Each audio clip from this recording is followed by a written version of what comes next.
please come out and enjoy our show on Sunday, June 1st. It is going to be absolutely incredible. Pro Wrestling Symphony is going to be such a good environment. It's basically pro wrestling that is made for everyone. You're going to get to see women's matches. You're going to get to see tag matches. You're going to experience live music. And like I said, the first time in 5 years, something like this is coming to the Nashville area. So you don't want to miss out. Please be there. Please come cheer us on. I need to feel all of your energy so J-Rod and I can pull off a witchy win.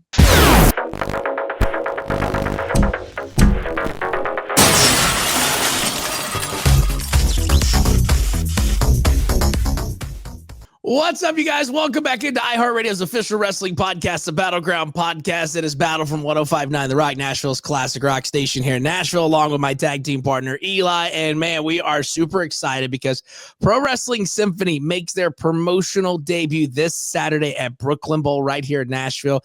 Tickets still available. You can buy them. I saw earlier that there's not very many left, so you better go grab them now before it's sold out. pwsymphony.com. And joining us on the show today, the one, the only Kaia McKenna joins us. Kaia, how are you doing today? Yes, I'm so happy to be here. I've been looking forward to this all week, and I've been looking forward to this show for quite some time. It's so exciting. We are excited to have you on the show. We've been looking forward to this because when they asked us who the list of talents, obviously you are up the top of our list. So we said, Kaia, let's get this going. Let's get it on, because what better way to debut a new promotion in Nashville than putting Kaia on the card? And of course, you're teaming up with J-Rod, facing Shaza and Ari, at Pro Wrestling Symphony's debut event. What makes this match special for you, and how are you preparing for it? Well, let's just keep it simple. One goddess recognizes another, and J-Rod is the total embodiment of a goddess. She is tall, she is powerful, she is beautiful. She is the ideal tag team partner for the Conduit of Karma. So as soon as I found out that we would be teaming up, I was very excited. And, you know, Shaza and Ari, they're very formidable opponents. I've wrestled both of them in singles matches before. So I'm looking forward to stepping back in the ring with them with a little backup this time. It'll be a good go around. Yeah. Are we getting a special tag team name for you guys? Maybe something with witchy and strength, or spells? And you called me out. I didn't have one loaded up in the docket ready to rock. Yeah, and roll. I know. We'll have one ready for Saturday, though. I was thinking spells and strength. It's called hashtag goddess mode. There we go. God mode, right? Goddess mode. That works. Yeah, that works. It's not most creative, but it sounds strong and powerful. And don't overthink it. Right there you go. There you go. It's like when Roman Reigns is in God mode, but like times 10. Exactly. I'm right there. I dig it. I like the tunnel vision. I like it. All right. So, you know, we've been excited about the symphony launching, starting the music up, as it were, for a while now. And it's just so wild that it's coming up this weekend. It is kind of taking a little bit of a different approach, blending live music with wrestling. How do you feel about performing in kind of a unique environment, and does the music, and does music influence your in-ring persona? Well, my in-ring persona is actually very heavily influenced by Stevie Nicks and Fleetwood Mac. It's like, I'm a good witch. I'm very ethereal, very light. I love that approach and I love that aesthetic, and I just love her. So I was like, she's a huge inspiration for me. Obviously a huge world famous musician as well. I've actually had the luxury of doing a couple of music and wrestling shows in the past all over the country, and it always goes so well. I just feel like there's something about music and wrestling that just meshes super great. It's a lot of the same people who seem to be very into live music, appreciate the art of professional wrestling. So it's a very ideal crowd, and all those shows have always been a blast. And I'm sure this one is going to knock it out of the park as well.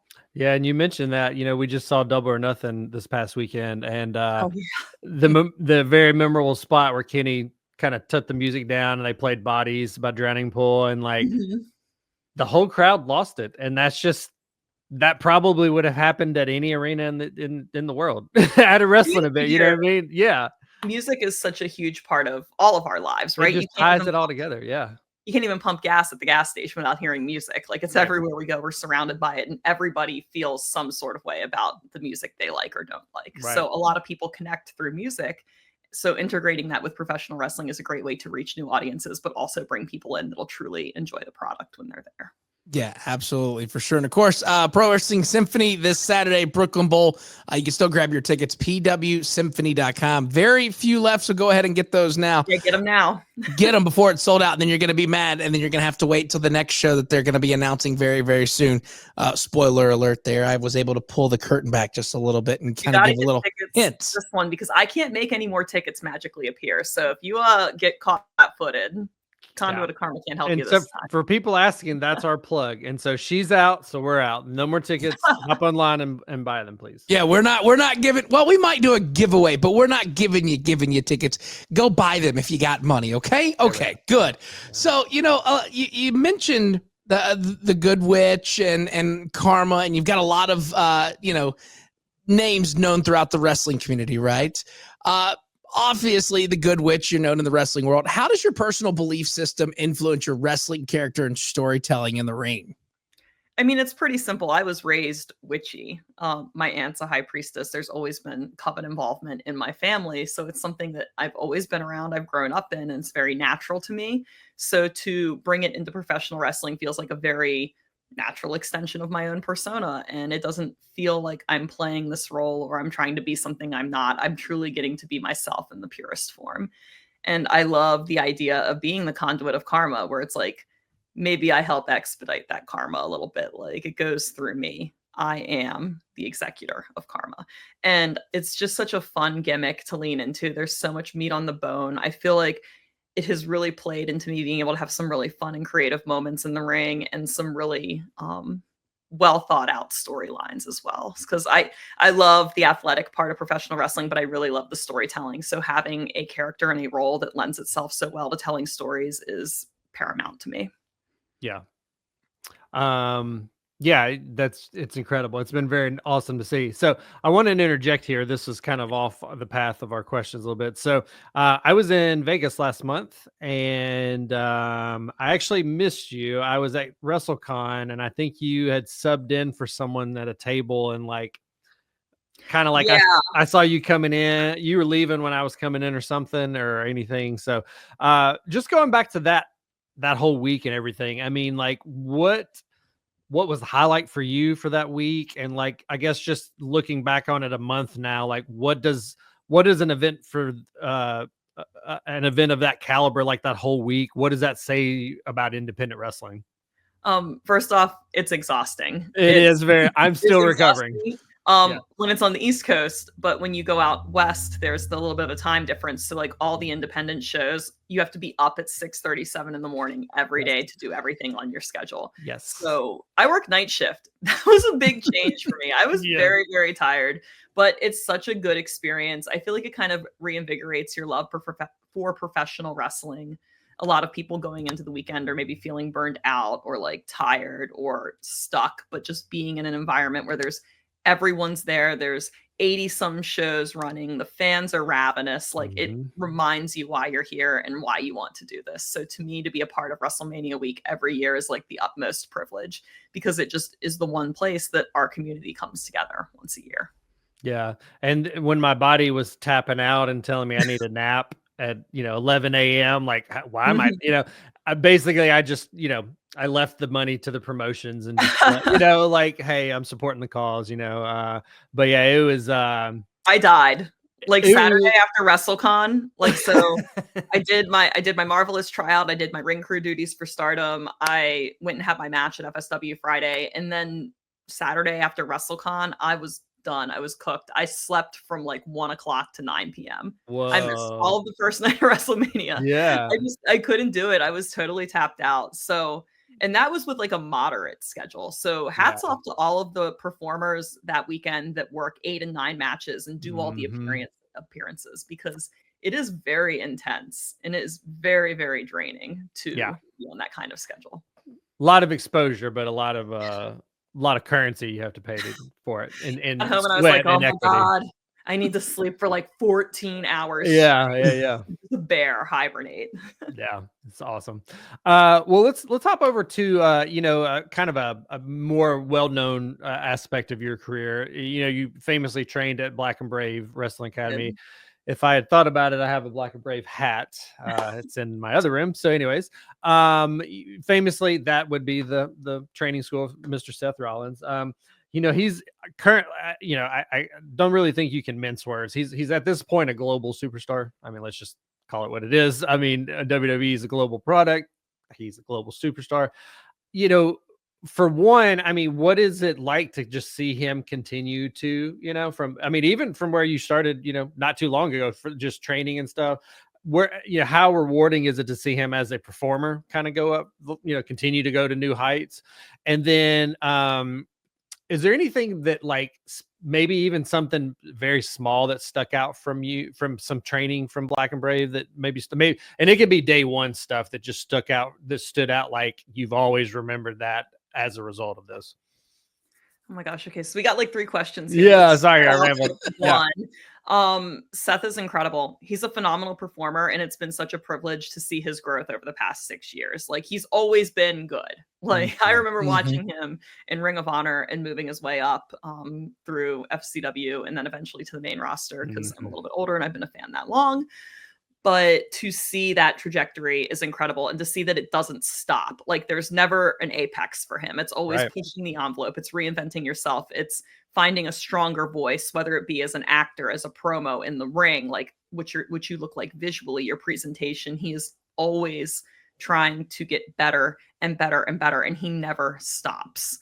So many people get comfort and chill out, but for him, that's not a thing. He's always working so hard to get to the next level, and that's just such an admirable quality for someone to have. And not only that, but he's so active in his school while doing all of these impressive things, right? So not only that, but having him as a mentor and having access to him and his knowledge and his experiences is just such a gift, right? He's truly a one-of-a-kind person and performer in that aspect. Yeah. Something he always told us that stuck out is just, if it's good, it's good. Oh, there you go. Yeah, if it's good, it's good. I mean, he says it all the time. There are obviously rules, there are guardrails, there are things that we would ideally like to do and that we should do, but there are also, you just can't argue the results of some stuff. And it's if something's working, it's working, you know? That doesn't mean you can apply that logic to every single circumstance, but if something's truly working, it's working. If it's good, it's good. And that's so helpful because in wrestling, you get a lot of feedback from a lot of different people. And it's a great reminder to pull yourself back and be like, well, did I enjoy that? Did the fans enjoy that? Was that well received? Okay, maybe it didn't go by the rules exactly, but it worked, So it's a good way to keep pulling yourself back and really assessing the situation and where you're at and whether or not what you're doing is working. So I've always remembered that if it's good, it's good. Can't argue with results. That's solid. Yeah, and you talk about if it's good. Well, you know what's going to be good this weekend. Look at that transition. Pro Wrestling Symphony makes their promotional debut this Saturday at Brooklyn Bowl here in Nashville. Of course, you can still grab your tickets. They're available. pwsymphony.com. Now, I want to ask you this because you have been very open about the challenges of breaking into wrestling without a traditional athletic background. What advice would you give to others who might feel the same way? You just got to stick with it. Anything you want to do in this world and be successful at, whether it be athletics or arts or your regular day job or a hobby, bird watching, I don't know. You have to commit to it 150%. You have to stick with it. You cannot get frustrated when it's not going quick. You cannot get frustrated when things are difficult. You got to figure, how many free throws do you think NBA basketball players practice to get where they're at, right? Or how many drills, how many stick handling drills, how many skating drills do hockey players do, right? It's crazy. Anyone who's a professional in their field has put the time and the work in, and you cannot cheat that hard work, and you just have to stick with it. Because when you really commit to something and you see the process through and you get to learn about it from the ground up, because you have to, you don't have any extra special gift, right? You've had to work super hard.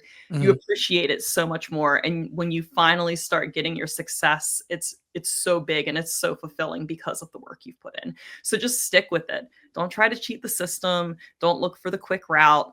Don't always take the first thing that comes down the pike for you, right? Make sure that you're committed and you're working hard, and good things will come, but you have to be committed. You cannot be lazy.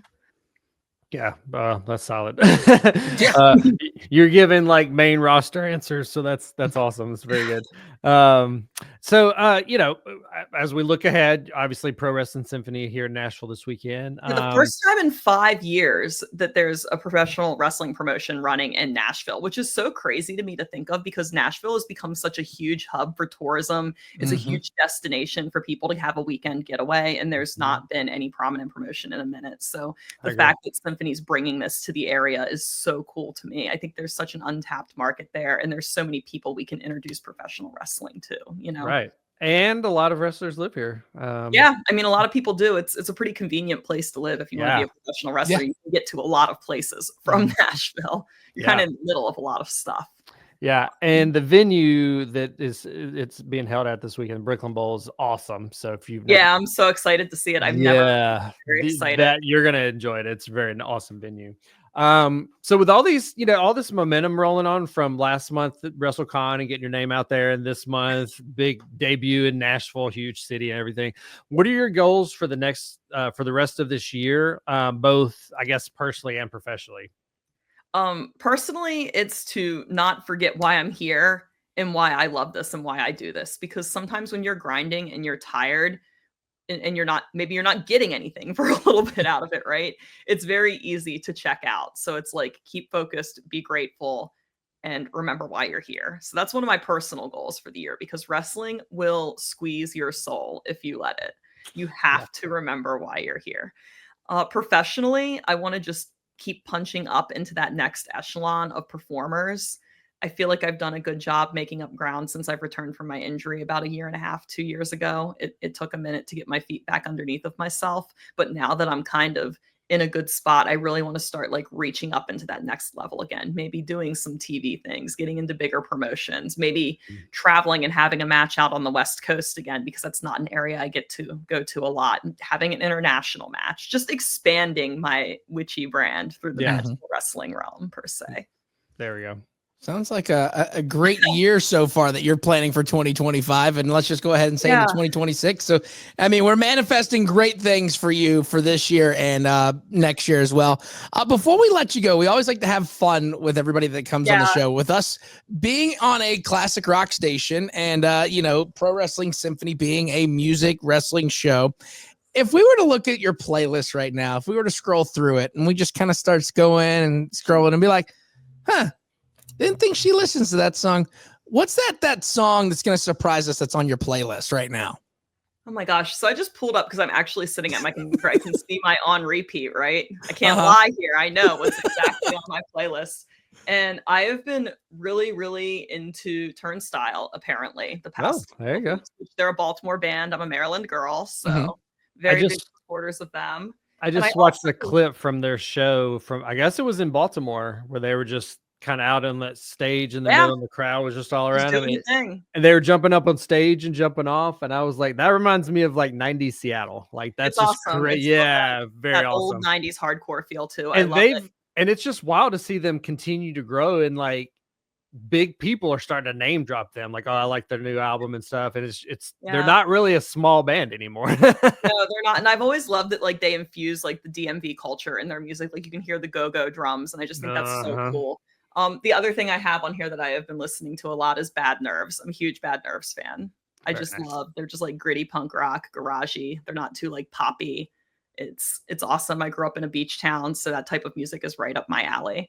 Can't hide from the list here. Yeah. Does not lie. The list does not lie. Those are some pretty solid ones. I think right now I still have Chapel Roan Pink Pony Club on repeat because I'm a grown ass man, but yet I still like to sing out Pink Pony Club every now and then.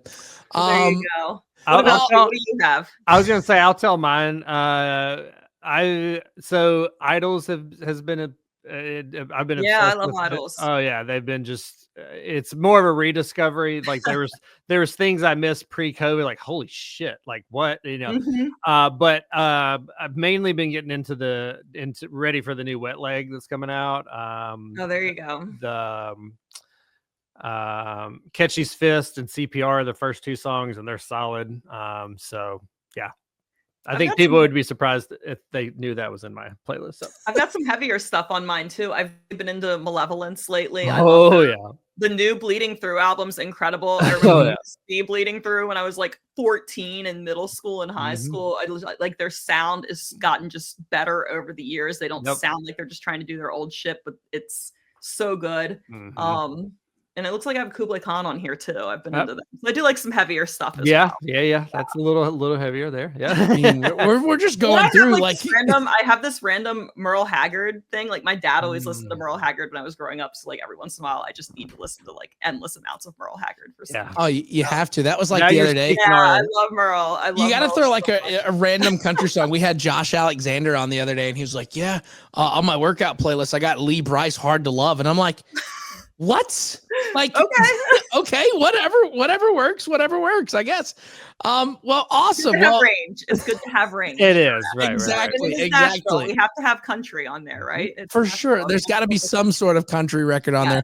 Well, real quick, before we let you go, is there anything you want to say to people watching or listening to this right now? Please come out and enjoy our show on Sunday, June 1st. It is going to be absolutely incredible. Pro Wrestling Symphony is going to be such a good environment. It's basically pro wrestling that is made for everyone. You're going to get to see women's matches. You're going to get to see tag matches. You're going to experience live music. And like I said, the first time in 5 years, something like this is coming to the Nashville area. So you don't want to miss out. Please be there.